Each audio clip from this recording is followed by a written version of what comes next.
In this segment, we're going to learn how to insert a table in a document and how to modify that table in a document in Microsoft Word.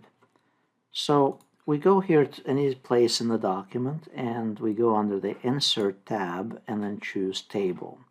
If you click on the drop down here, you notice that you can draw a table, pick how many columns and rows you want, or you can draw it from here, or use an Excel spreadsheet, or use quick tables, very similar to this for calendars or things of that nature.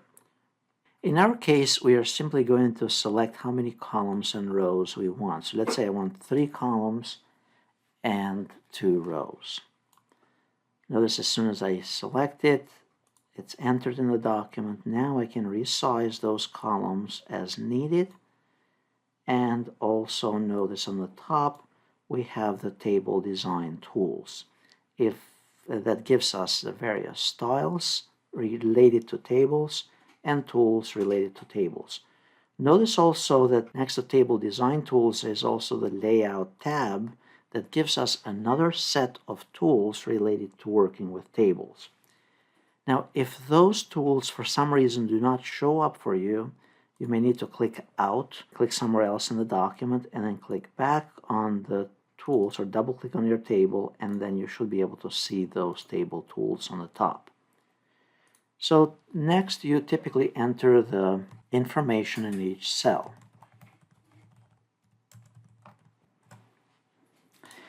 Now, in the cases where you need to add additional columns or rows to your table, you can simply right-click and choose Insert, and then choose Insert Rows Below. And this is how you add additional rows.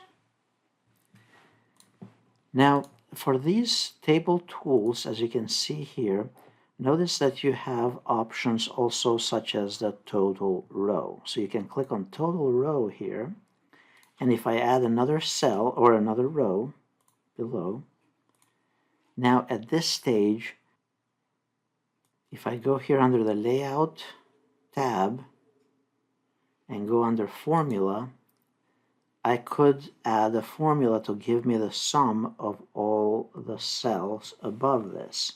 And I click OK. All I have to do is click OK, and it'll give me the total for those numbers.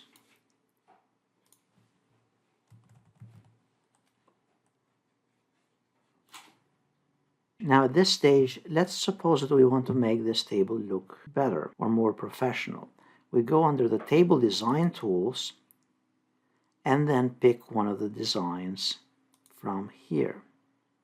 If you click on the down arrow under the Table Styles, we can select from one of the styles here.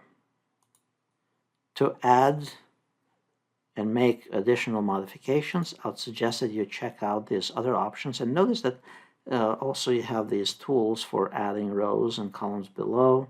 Also, another key concept to remember here is and sometimes it gets tricky, is how the text is going to be indented in that specific cell. So right now, notice for a firewall device, it's at the top of the cell. Let's say we wanted that centered.